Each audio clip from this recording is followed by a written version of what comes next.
Assalamualaikum warahmatullahi wabarakatuh. Selamat siang. Pada kesempatan kali ini saya akan coba menjelaskan konsep dan cara kerja DNS server. Sebelum kita melangkah lebih jauh, kita perlu tahu dulu apa sih DNS server itu. DNS server adalah suatu bentuk database yang terdistribusi di mana pengelola secara lokal suatu data akan segera diteruskan ke seluruh jaringan internet dengan menggunakan skema client server. Nah, pada kesempatan kali ini, metode yang saya ambil dalam menjelaskan konsep dan cara kerja DNS server adalah dengan metode simulasi. Oke, tanpa berlama-lama kita langsung saja pembahasan. Misalnya kita mencari sesuatu di Google, kita perlu masuk dulu ke halaman Google. Caranya dengan mengetikkan www.google.com di komputer kita.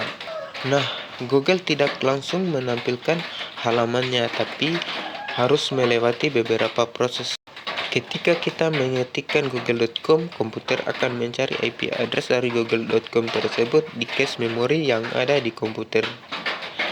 Jadi, komputer kita memiliki penyimpanan sementara yang menyimpan IP address dan domain.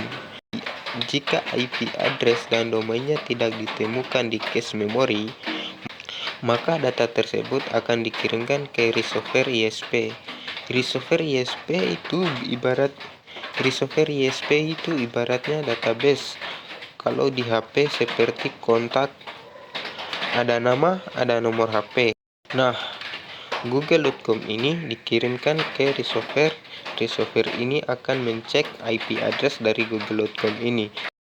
Jika IP address dari google.com ini tidak ada di resolver, maka resolver akan mengirim google.com ini ke root server. Ketika google.com tiba di root server, maka si root server ini akan mencek IP address dari google.com ini. Tapi root server ini tidak menyimpan IP address dari google.com, hanya saja menyimpan IP address top level domain. Lalu root server mengirimkan IP address top level domain bersamaan dengan google.com ke resolver. Lalu resolver meneruskan ke top level domain. Di top level domain ini akan dicek lagi IP address dari google.com. Tapi top level domain ini tidak memiliki IP address dari google.com. Cuman top level domain ini punya name server. Jadi di top level domain ini berisi bermacam-macam domain seperti .com, .net, .id, .rg dan lain sebagainya.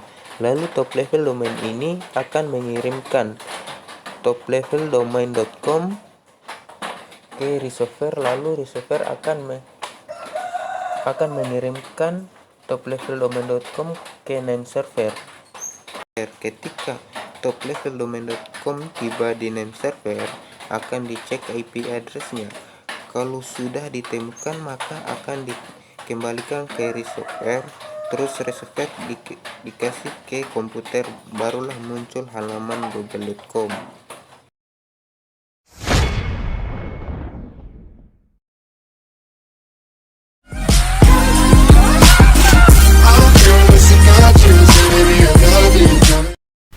Instalasi dan konfigurasi DNS server di virtual machine menggunakan sistem operasi Debian. Hal yang pertama kita lakukan adalah mengatur IP di Linux, terus menginstal bin 9, lalu masuk ke zone domain untuk menginstal atau masukkan file forward dan reverse. Setelah itu kita mengatur DNS dan name server pada file resolve dan configuration. Lalu kita lakukan pengujian dengan cara dengan menggunakan perintah nslookup, DNS dan nslookup IP address.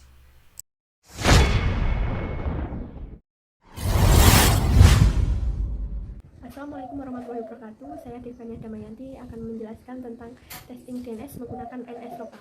Tugas dari DNS server yaitu menerjemahkan nama domain menjadi alamat IP yang bisa dimengerti oleh komputer. Cara mengujinya dapat dengan ping atau menggunakan perintah nslookup. Caranya dapat melalui CMD lalu ketikkan nslookup dan nama domain kemudian enter. Jika dalam pengecekan muncul kata request timeout, maka itu bisa terjadi karena sinyal yang tidak stabil atau ISP dari DNS Anda itu bermasalah. Terima kasih.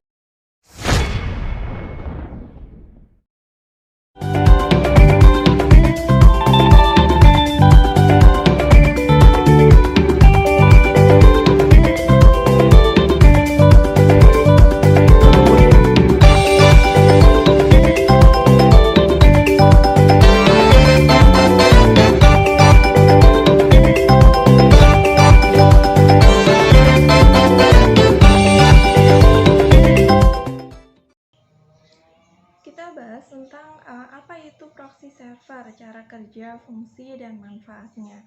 Proxy server adalah sebuah komputer server atau program komputer yang dapat bertindak sebagai komputer lainnya untuk melakukan request terhadap konten dari internet atau intranet. Pada umumnya, proxy server digunakan untuk mengamankan jaringan komputer pribadi yang terhubung dengan jaringan publik. Jadi, dari proxy server tersebut, maka biasanya server diletakkan di antara aplikasi server dengan aplikasi klien, di mana aplikasi klien berupa web browser, klien FTP, dan lainnya, sedangkan aplikasi server berupa server FTP dan web server. Bagaimana cara kerja proxy server? Nah, jadi cara kerja proxy server adalah klien yang tersambung dengan proxy server dan meminta layanan tertentu seperti file, koneksi, akses, webpage, ataupun lainnya. Proxy server yang digunakan akan mengevaluasi permintaan layanan tersebut sesuai dengan aturan filternya. Sebagai contoh, proxy server dapat menyaring traffic berdasarkan IP address. Jika permintaan itu divalidasi oleh filternya, maka proxy akan menyediakan apa yang diminta dengan menyambung ke server yang diminta dan meminta layanan dari server tersebut untuk kliennya. Fungsi proxy server itu sendiri, yang pertama fungsi connecting sharing, yang kedua fungsi filtering, yang ketiga fungsi caching. Manfaat proxy server, yang pertama menghemat bandwidth, yang kedua meningkatkan kinerja internet, yang ketiga memblokir situs tertentu, yang keempat keamanan jaringan komputer, yang kelima akses internet lebih cepat. Oke.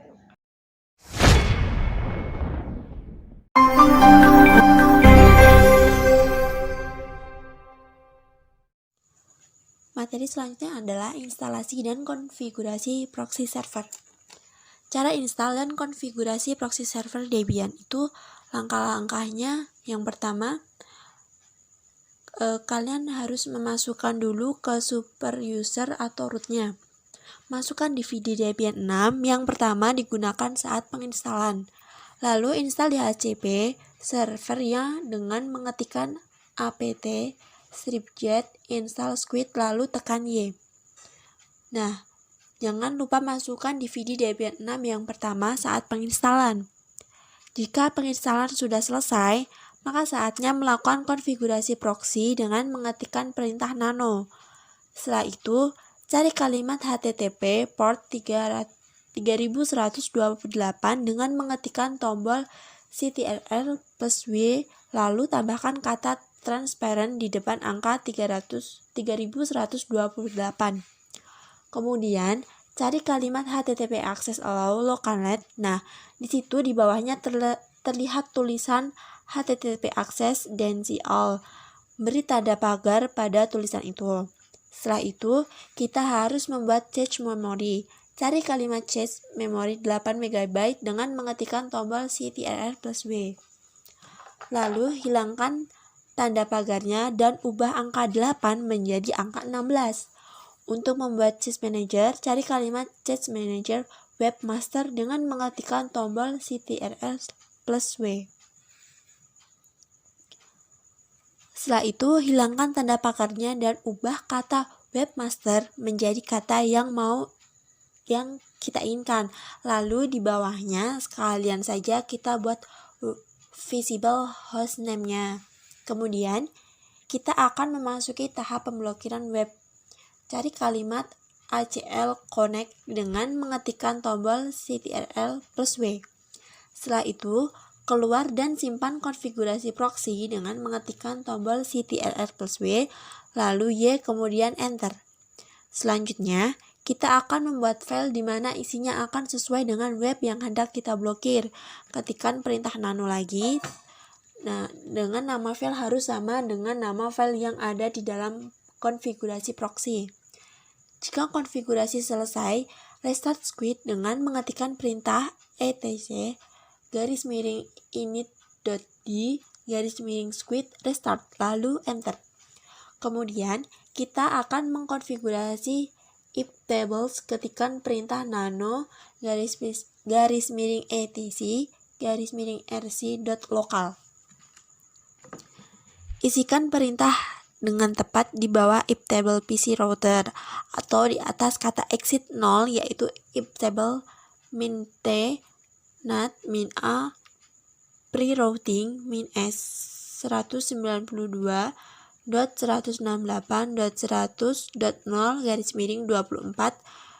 strip P TCP strip di port 80 strip J redirect strip to strip port 3128. Setelah itu, simpan dengan mengetikkan tombol CTRL-X lalu Y kemudian enter. Kemudian, reset PC dengan mengetikkan perintah reboot. Setelah PC di-reset, login kembali. Setelah konfigurasi pada server selesai, maka kita masuk pada tahap konfigurasi klien. Buka web browser kamu, misalnya Mozilla. Buka Tools, Advanced Network, Setting, lalu isi sesuai IP81 server. Kemudian ketikkan web yang telah kamu blokir pada server sebelumnya. Salah satunya adalah facebook.com. Oke, selesai. Terima kasih.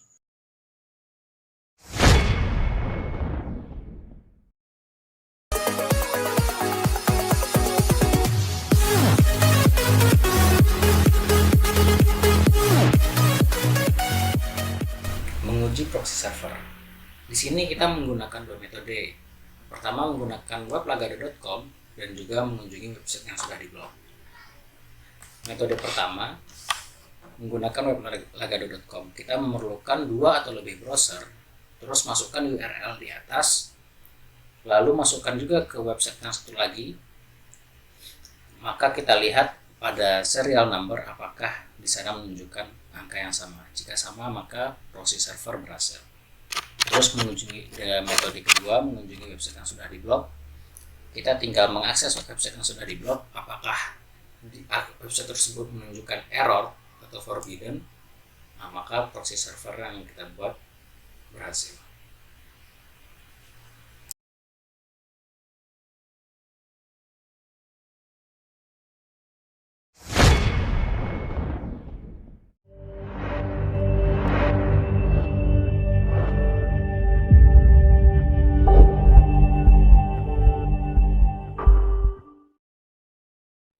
Di sini saya akan menjelaskan tentang instalasi dan konfigurasi mail server. Pertama-tama, mail server adalah sebuah program berbasis cloud computing dalam layanan internet. Tujuan dari adanya layanan mail server sendiri adalah untuk membuat jaringan transportasi email menjadi lebih lancar tanpa adanya interupsi dari pihak luar. Berikut saya akan membacakan langkah-langkah instalasi dan konfigurasi dari mail server.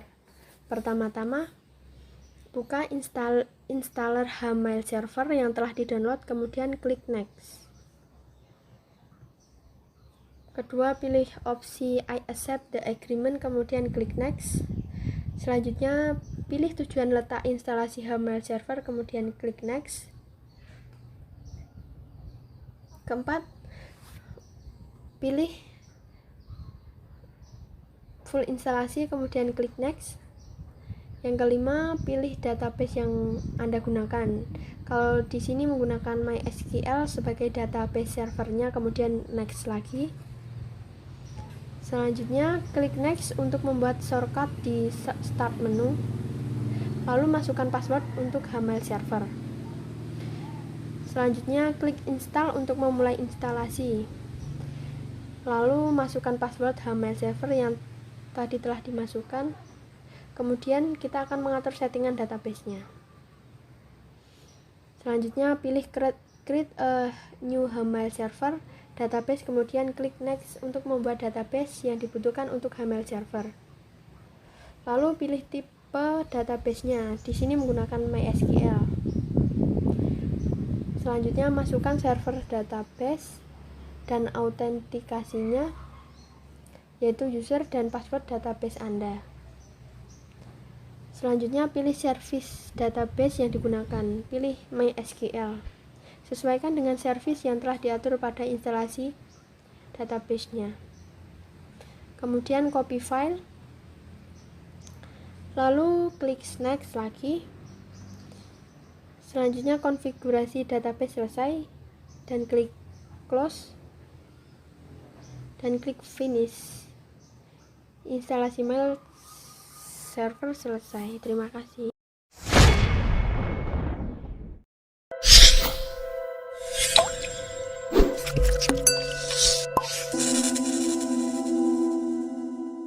Assalamualaikum warahmatullahi wabarakatuh. Pada kesempatan kali ini saya akan menjelaskan tentang testing email server.